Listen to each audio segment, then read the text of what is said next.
In my last video, there was a gamer that didn't want me on the green screen, so sadly, in this video, That's right, baby, we're back on the green screen. We're back! You ever just sit down, grab your Xbox 360 controller and think, man, I got like an hour before bed, I'll just play a couple matches or do this mission and then I'll call it. Then before you know it, your dad's waking up to go to work, so you hurry and turn the TV off and pretend to be asleep while leaving your Xbox on. I decided from a young age I probably shouldn't do drugs because I get addicted to things very easily. There are video games out there that are so perfectly handcrafted to suck my gamer brain in for hours without me even noticing.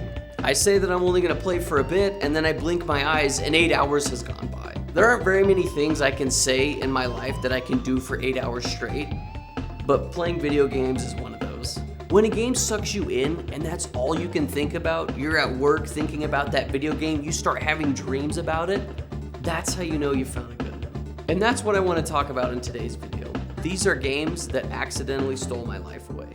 Back in 2009, there was a game that came out that was my liquid heroin and my first real gaming addiction.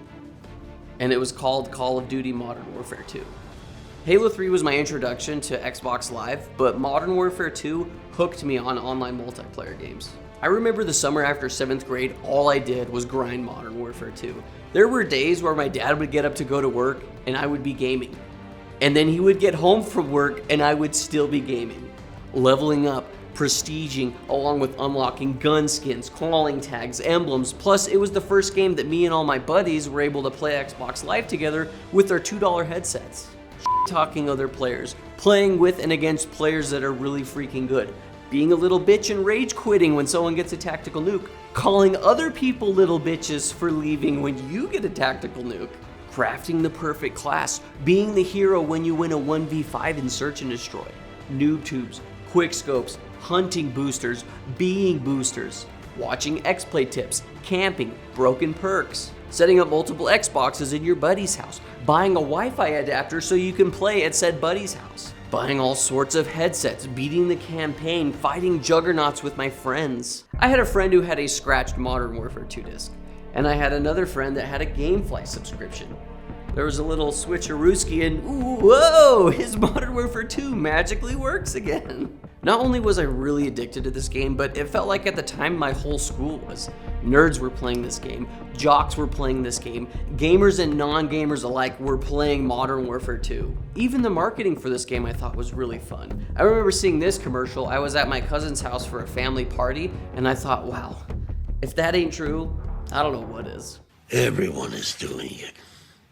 Guys are doing it with girls, and girls are doing it with other girls. Sometimes when people do it for the first time, they don't last so long. I've heard there's over 20 million people doing it now, so it's safe to say that everyone is doing it. For about a year, Modern Warfare 2 had me, and it was bad. I couldn't function as a human. I ate, slept, and breathed Modern Warfare 2. I remember at my peak addiction, my parents sat me down and told me I had a problem. They told me how bad video game addictions could be, and then they made me watch this church video about addicting things, such as video games and whatnot. I eventually was able to put the controller down, and that probably stemmed from me moving into high school and I got busier. Plus, a lot of my friends moved on to the next Call of Duty. Battlefield was also really popular, and then eventually GTA would take my entire school and the world by storm, and I didn't really play that game. Modern Warfare 2 was my first real gaming addiction, and it stole an entire summer of my life, and I don't regret a thing. A couple years later, I would be introduced to my next gaming addiction, which is probably the game that I've put the most hours into, and is arguably the biggest game of all time for generations to come. Minecraft. One day I was at my grandma's house for the weekend and Thane had come over, was really excited to show us this new game he got. At first, I was very skeptical because the graphics looked dookie, but eventually he convinced me to sit down and play the game, and then the entire night went by. That first session that we played Minecraft was so magical for me. I remember my first creation that I made was this giant dirt staircase that went up to the sky to my floating dirt hut. I thought I was so clever. I even had a secret stash for all my diamond. I wish we still had that world, but it's probably lost to the abyss. Anytime Minecraft would update, you'd have to delete your old world to get all the new features, which really sucked. It may still be on my uncle's old Xbox 360, but we literally had to slap the piss out of that thing to get it to read discs. It sounds really dumb, but it worked. If you know, you know. Who would have thought that this little indie game would take the gaming world by storm? It's such a simple concept. You harvest and mine materials so that you can craft and then survive the night with all the monsters. I remember when it first came out, it was very bare bones, but we still played the hell out of it. Not soon after my first play session at my grandma's house, I went home and I bought my own copy on the Xbox 360 so that me and my sisters can play. I was so down bad for Minecraft at one point that I downloaded all those great value brand Minecraft knockoffs onto my mom's iPad so that I can play at church, in car rides, literally anywhere that we went, I was playing Minecraft. Minecraft was also the game that solidified my love for YouTube and got me into watching daily content creators on YouTube. Before Minecraft, YouTube was just a place that I could watch old 80s music videos and drumming videos with my dad. And also those like really cool hip hop highlight videos of basketball players. Once I got addicted to Minecraft, I started consuming all sorts of content. I found lots of different channels, but the one that stuck with me was the Yogscast. Now, I didn't even start from Yogscast's first Minecraft Let's Play. When I found them, they were playing through a Minecraft mod called Tekkit. Man, was that so much fun for me. Watching week by week as they would release episodes trying to build their Jaffa factory. My uncle was also watching this Let's Play along with me at the time, so at Christmas when he gave me a box of Jaffa cakes, everybody thought it was a little weird, but me and him, we knew what was up. During that Let's Play, I tried to download the Tekkit mod onto my mom's $40 Dell laptop because that was the only computer we had in the house. Needless to say, I was dumb, I couldn't figure it out, so I gave up. It wasn't until my early 20s that I was able to download the Tekkit mod and actually play it. And my God, is that thing incredibly fun, but also like so big and very overwhelming. Yogscast was to thank for that. And as far as their Tekkit Let's Play goes, I've rewatched it 2 times since my initial watch in high school, and I still have their playlist saved, just in case I want to feel 15 and nostalgic again. I don't really watch Yogscast anymore, although I have kept up with Sips, who streams on Twitch, and he's still the same goofy guy. Big money, big women, big fun. Another series I got really into at the time was Peanut Butter Gamer's Hardcore Minecraft. It was a fun, new, exciting twist to the game. When I had first seen this, I had always wanted to do a hardcore series with my friends, and eventually we would do it back in, I think it was 2015, and it was a nightmare to record because of the technology that we had at our disposal, but we did record it.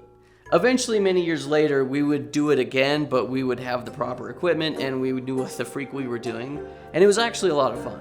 Minecraft was also the first game that we, the RadKatz, started streaming consistently back in 2018 when we first started streaming. For me, Minecraft isn't a game I've really fallen away from. It's more so a game that I'll play in spurts. Me and my friends will decide to get really addicted to it. We would get a realm, we'll play for 2 or 3 weeks, and then be done for a while. It's definitely a comfort game when you just want to chill. Like, I'll boot up Minecraft, I'll start building things, go dig some diamonds, start a farm, get my animals, kill some creepers. I love this game to death. If you've never played Minecraft, you're crazy, what are you doing? Go play Minecraft. You can literally play it on anything. I am a Zelda freak. But when Breath of the Wild came out, I didn't really care. Probably because I didn't own a Wii U at the time. That being said, I did watch Thane play through it in almost its entirety because we were doing a Let's Play on our channel. We were very inconsistent with that game, and fans of the channel still meme on us for that Let's Play, saying that we will never finish it. Maybe one day. It wasn't until many years later that I had borrowed Thane's Switch every night for months to play Breath of the Wild, and then I finally beat it. Not sure what got into me, I guess I finally just decided to sit down and play through it, and I was hooked. Exploring in video games is my all-time favorite thing to do, and Breath of the Wild is literally exploring the video game. There were tons of nods to older games with locations, songs, characters, armor sets. It was peak open world for me. Plus, it was Zelda, so I was in heaven. I found every shrine, and I got every Korok seed that I needed to upgrade my inventory fully. I did lots of side quests and lots of main quests, and then when I finally finished the game, I had clocked in 90 hours. And then in 2020, I got my own Switch and decided to do it all over again. I got every shrine. I did all the main quests. I did lots of the side quests. I got every Korok seed that I needed to fully upgrade my inventory again. And I clocked in another 90 hours. After putting in 180 hours into Breath of the Wild, I thought, hey, I know this game well enough. Why don't I make a tutorial video telling people what I think they should do first? Because Breath of the Wild, especially when starting off, is an incredibly difficult game. So I did just that. I made a video titled 5 Things You Should Do First in Zelda Breath of the Wild, and that is now our most viewed video of all time. I'm actually super grateful that this video did as well as it did because it's paid for all of our equipment and it gave me a confidence boost that maybe someday I could do YouTube and make a living from it. Our channel got monetized and I was able to show my parents, hey, look, I'm not actually wasting my life. I love Breath of the Wild for many reasons and this is just one of them. Tears of the Kingdom is better in every way though, so play that one. One day in 2017, my brother had asked me, hey, have you heard of a game called Fortnite? And I said, yes, I have. I'm not dead. He had downloaded it on our Xbox and then I didn't see him for a month. He loved Fortnite so much and he would play it every single day. I remember sitting down and watching some of his sessions and I thought, wow, this game looks not fun. You jump off a giant blue bus and die. For some reason, Thane and I had decided to stream Fortnite one day. And I did not have fun. We were so bad at that game. I don't know if I've ever gotten addicted to a game that I suck that bad at, but for some reason we decided to keep playing Fortnite. We would play for hours every single night, jumping off that blue bus, getting our cheeks clapped, back to the lobby, back to the blue bus, out of the blue bus, cheeks clapped, back to the lobby. We did this for months without getting a win. And then one fateful night, we did it. We got our first victory royale. At that time, we had started streaming Fortnite religiously like the rest of the world was. I didn't have a job, so I would wake up about 8 in the morning, start streaming Fortnite until about noon or 1, and then when all my friends would get home from work and school, we would start streaming again. I met some of my best friends through streaming that I actually still talk to this day, pretty much every single day. Fortnite was honestly really fun back in its peak. It was a fun game to be addicted to, and Epic did a really good job of always updating the game and keeping it fresh. They would add new guns, they would add new map changes, new maps entirely, there was new skins, they would have in-game concerts and lots of live events. Dropping in with the boys was such a rush, and being in that final circle, it's you and Big Rhino Dick 64, everyone else is dead, and then you shoot him, you one-pump him in the brain, and you are the hero. Build fights were crazy, there was tons of competitive tournaments that you can compete in and watch. Then they eventually added a creative mode to Fortnite, which was another beast entirely. Lots of different Fortnite game modes would come out all the time, they'd be cycling in new ones, and that would consume even more of my time. I had put a lot of hours into Fortnite, and it's almost sickening how much I did. But I've already made a video on Fortnite on the channel, more specifically Battle Royales, so you can go check that out. I'll link it in the description. My most recent gaming addiction is called 7 Days to Die. My uncle that we've been gaming with ever since we were little loves survival games. He's literally known as the survival game guy in our friend group. One day he came to me and Zay and he's like, hey, there's a survival game where you fight zombies. We were like, we like zombies. So then we started playing. At a first glance, this game looks like a wet dog turd. But remember, graphics aren't everything. 7 Days to Die has such an addicting gameplay loop. You have 7 days to loot, build up your stash of crap, build a horde base, and then protect yourself because every 7 days a giant massive zombie horde comes through and it is devastating. It seems very simple, but there's a lot of nuances that actually are really good when it comes to this game. It's also RPG-like where you can level up your character and unlock perks. There are so many perks to level up, but it also doesn't feel overwhelming at the same time. You're sick of running out of stamina? Level up your endurance, or better yet, level up your gamer brain so that you can build vehicles. Like, you literally have to level up your brain. I'm not making a joke here. You can level up looting skills, crafting skills, building skills, cooking skills, fighting skills. At the start of the game, it's really difficult because you don't have anything and killing zombies with your bare fists isn't fun. You loot and harvest things so that you can craft and become better at looting and harvesting things. The best part about the gameplay loop is literally everything that you do serves a purpose.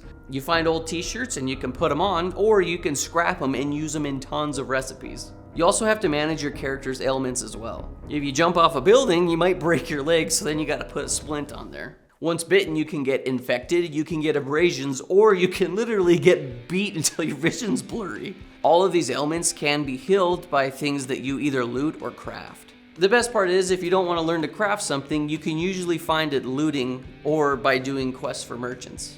The map is actually really quite big, so in the beginning it makes travel a nightmare, but is also a big motivator to getting vehicles. And the progression with this game is actually pretty good. You can't jump into one play session and then automatically be able to craft a motorcycle, unless that one play session is a very, very long time. So it really does make you feel like when you finally get that motorcycle unlocked, or you learn to craft the specific parts to make the motorcycle, that you actually earned it. Going from clubs to bows to pipe weapons to machine guns to rocket launchers. You can get to where you are completely loaded with guns and ammo. You've got gourmet meals, lots of drinks, you've got a bitchin' base and a helicopter. But when that Horde night comes around, expect the unexpected. Just when you thought you filled all the cracks and your base is impenetrable, boom, a couple bomb guys come, they blow up holes, and then all the zombies start digging underneath your base, and then it collapses. You didn't see that coming. Zombies get stronger with the player, so it never feels like you're broken and overpowered, but it also doesn't feel like you're helpless either. It's got that perfect balance. Overall, the different worlds that we started with, 7 Days to Die, my favorite part about it is experimenting with the Horde bases. The zombies AI doesn't really change. They're out there to take the path of least resistance to get to the player, and yet it's still so unpredictable. I look forward to the 7th day, because that's when chaos ensues. And my brain loves chaos. 7 Days to Die is a game you should probably play with your homies. I mean, it's probably fun by yourself, but watching one of your friends ride a bike through a zombie horde and then get launched 200 feet in the air and then fall down and almost die, that's priceless. There's also a PvP mode. That's not something we've really delved into. I think it could be incredibly fun and incredibly frustrating. There's a lot to 7 Days to Die, and it probably deserves its own video, but if I start working on that, then I can't play the game. Just play yourself, it's actually really fun. And that's it. Those are 5 games that have accidentally stolen my life away. Hope you enjoyed this video. If you did, you're gonna have good luck for a year, and the next time that you get a fortune cookie, it's gonna be a banger. Let me know down in the comments section below which games you have gotten really addicted to. Just don't say Roblox. I also want to thank our Patreons for giving us money. They're really cool, and you're cool too. Thanks for watching this video. Anyway, as always, keep it rad. I'll see you next time.